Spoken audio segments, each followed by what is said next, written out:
a wet wipe. Ah, my BB cream. I always forget the frickin' BB cream. Is that your intro for one of your videos? Yes, and it's true because I just did it again.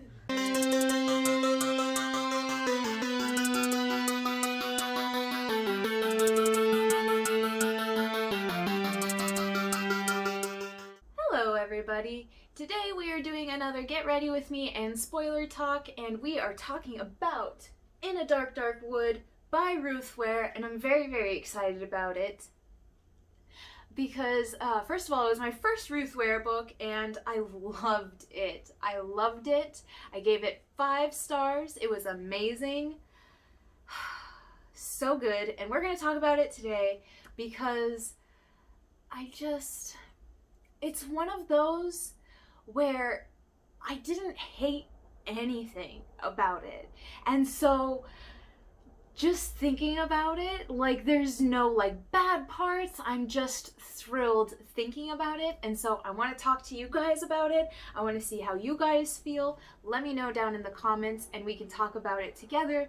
But let's do a spoiler talk. Let's go over some products first. They're pretty much the same products. I think I'm only having a few differences. We have this NYX BB cream. It is a beauty balm.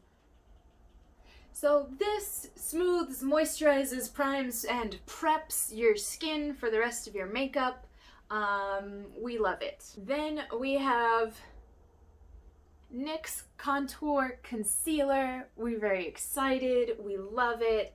I have this sweet little baby.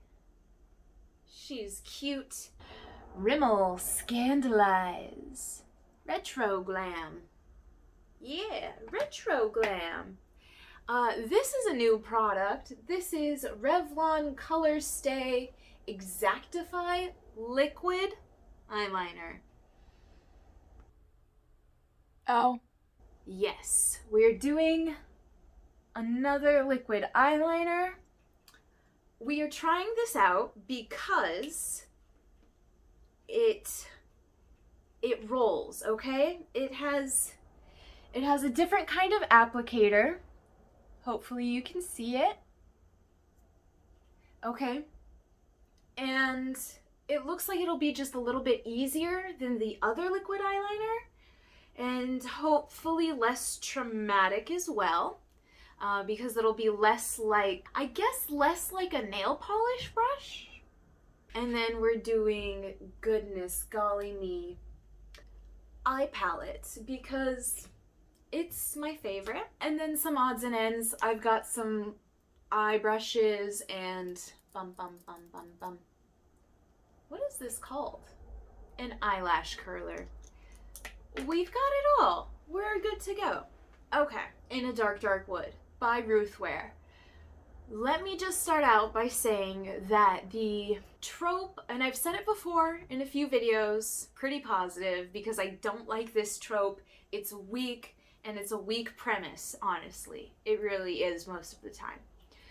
The trope or premise being that girl or person returns to traumatic place and or people for reasons. A lot of them are like that.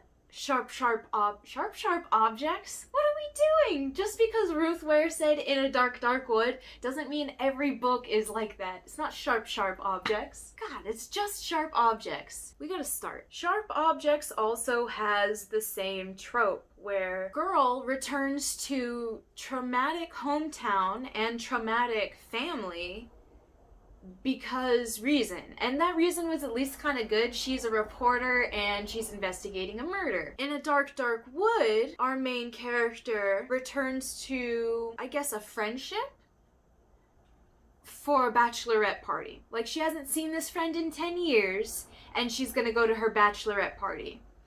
And I guess this is working on, Dark Dark Wood specifically, is working on the basis of like human curiosity and like almost like the need to fulfill a duty. Like when you have friends or you have family, you're almost obligated to do things for them, to give them reasoning, to go to their bachelorette parties, to stay in their lives. you're obligated.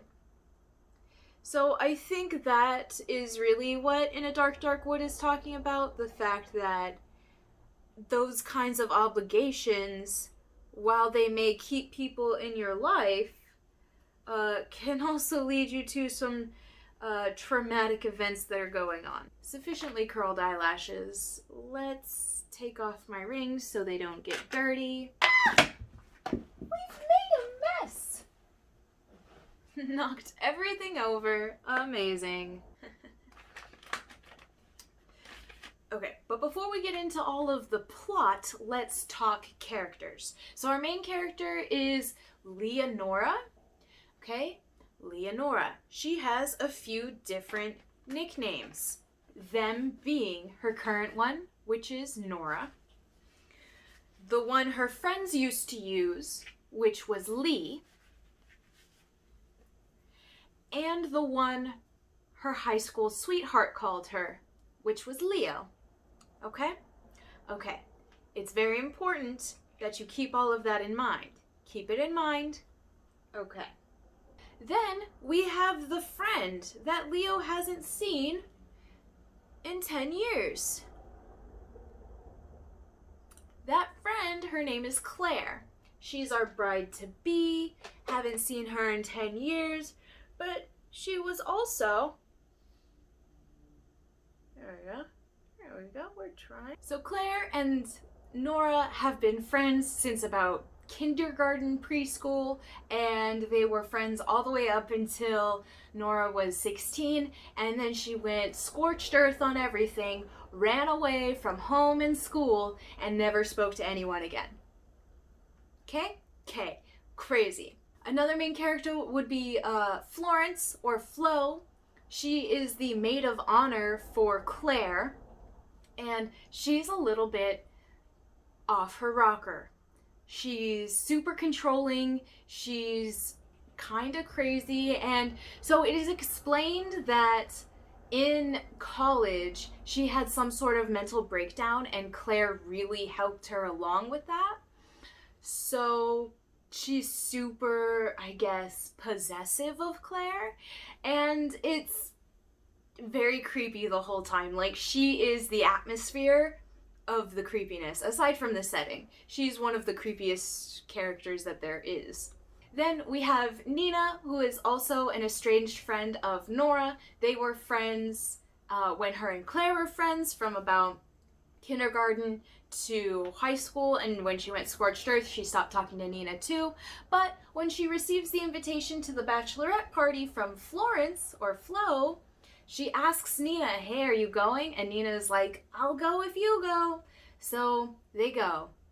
And then we have Tom, who is another guest at the bachelorette party. He is our awesome gay actor friend. He is married to a director. It's cool to have Tom there because you really get a good dynamic of Claire's current friendships versus her old and childhood friendships as well. And last but not least, we also have Nora's childhood sweetheart boyfriend at 16. His name is James. Love of her life. She never got over him. Those are our characters. Let's set the stage. Nora is a writer. She's lonely. She's a loner. And it's made very obvious in the beginning of the book that whatever happened between Nora and James has directly affected her life and has changed the way she has decided to live it. It's kind of heartbreaking because you don't know exactly what happened, and it takes basically the whole book for you to figure it out, but once you do, amazing. Okay, before we go on, we are going to try the liquid eyeliner rolly thing, okay? Hey, not bad, okay. I closed the wrong eye. Let's see. Okay, we are accomplishing something. Oh God, what is happening? Alright. Nora, our main character, gets invited to the bachelorette party She thinks it's weird, not only because they haven't spoken in 10 years, but also because she's not invited to the wedding. She's not invited to the wedding. She doesn't know who her friend Claire is getting married to. Okay, coming along. Alright, we've got some pretty crappy lines drawn on, and we're gonna be okay with it. Okay, we get invited to the hen do, the bachelorette party. She doesn't know who the husband is. She goes to the bachelorette party. She shows up, and it's this amazingly large cabin in the woods. Okay? Cabin in the woods, super scary, but also beautiful. It's got long, big windows up and down the front of the house and even on the back side, and you can see clear out into the forest, into the woods, where you're all alone, and when it's nighttime, you can't see if there's anyone watching you. Okay? Horrifying. Horrifying. It was... God, what did they describe it? The characters themselves even described it as if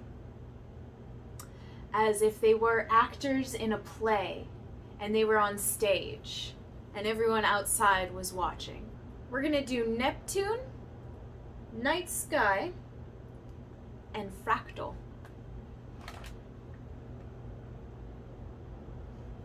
Okay? Okay. So not only does this house have huge gaping windows and it freaks everybody out, but also hanging above the mantle is, of course, why wouldn't you have a shotgun? And it's just hanging like it's a chill decoration, like it's just saying like live, laugh, love, or is a family picture or anything like that. It's intimidating and it freaks everybody out, basically. But there's another hint for you. So pretty much everyone makes mention once they arrive about how weird it is that there's this shotgun. But Flo, who is hosting, this is her aunt's house, and she says how there's rabbits in the summer that feed off the vegetable garden, and so she has that shotgun loaded with blanks, okay, with blanks, to scare off the rabbits, basically, okay? Any sane person would do such a thing. So after everyone makes mention about how strange it is and how weird it is that there is a shotgun just hanging out, that's when our bride-to-be actually arrives. And it is Nora, our main character, who gets to talk to her first and is basically like, why am I here? And Claire's like, you're here so I can tell you the truth, obviously. And what is the truth? The truth is that Claire's husband, or fiance, is James. It's James. And at this point, we still don't entirely know what happened between James and Nora. We only know that Nora is basically feeling betrayed. And then Claire says, I want your blessing. She's like, I want your blessing, but I'm not going to apologize either. And then Nora's like, then why do you need my blessing if you think you've done nothing wrong? And so that sets the whole tone for the weekend of the bachelorette party. Nora is struggling with feelings of inadequacy and unrequited love, basically, because she's still in love with James and she has never let him go, and it's been 10 years. She's not had a single relationship since him, and it's very traumatic to know that the friend that she thought that she kind of left in the dust and really did wrong by is actually marrying him. So it's crazy, it's stressful, it's tense, nobody's having a good time. Nina is not having fun. Nina is also remembering what it was like being in high school with Claire and remembering how awful Claire is. And then not to mention Flo is kind of psycho. She is controlling. She needs everything to be perfect, but only for Claire. She needs to make sure Claire is having a good time. Like, it's specifically brought up a couple of times the fact that Claire only drinks tea, and so there's no coffee in the house at all, just tea. It's a very tense situation, and it just keeps building, okay? And then our main character, she's a runner. On one of her runs, she sees footprints, and on this particular run, she woke up super early when no one else was awake, and these footprints were right outside in the backyard. And so someone was either outside because they have been here at the hen do, at the bachelorette party, or because they were watching. And so it automatically stresses everyone out. No one knows who it was. It's getting scarier and scarier, okay? So everyone makes mention about how weird it is that there's a shotgun, right? But then one of the first activities that they do as a bachelorette party is go to a shooting range. And that's not something that is a traditional bachelorette party activity to do. Kind of at all, right? I thought it was strange. It's nighttime again at the bachelorette party. Night two of the bachelorette party. This is when things start going down. Everyone hears a noise, everyone wakes up. This Flo grabs the shotgun to scare an intruder away. They realize that the back door has been left open, and it's wide open, and it's snowing now, and it's just getting worse. The atmosphere is building. We see that there's no one in the house. We see no one has come in, and so what does everyone do? They lock up the door, they go back upstairs, and everyone tries to go to bed again. And then another noise, an intruder, an actual intruder. Everyone's there, everyone's behind the shotgun, everyone's watching, someone's coming up the stairs. We fire the shotgun. The shotgun, it's not loaded with blanks. It has a real shell in it, and who's the victim? It's James. It's James. What is James doing here? Okay, and now we cut, and now our main character is in the hospital bed, and she has no memory. She has no idea what's going on. She's trying to remember. A police officer is there, Officer Lamar. She's trying to get answers. She doesn't want Nora to talk to anyone because she wants Nora to remember and not just have her memories given to her. It's crazy.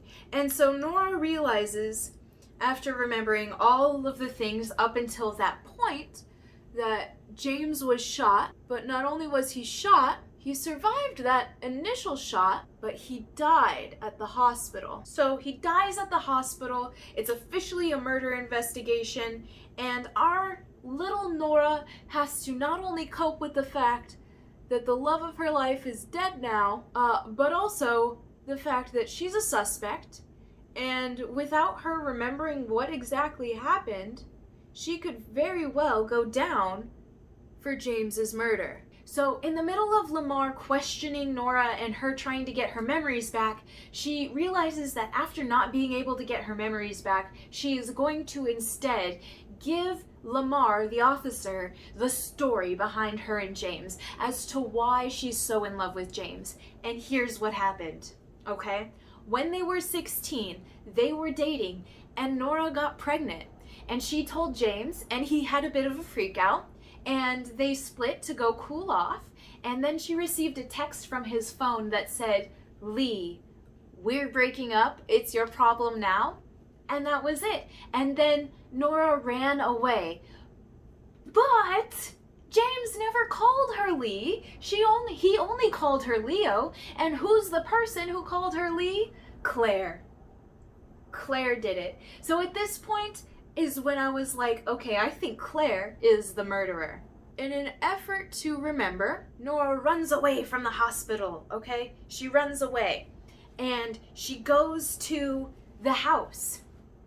the big scary house because she thinks she knows who it is. She thinks it's Flo. She's been crazy this whole time. She's the one who's been really weird about Claire getting married, making it seem like Claire's like not going to belong to her. She goes to the house hoping to get her memory back. Doesn't really.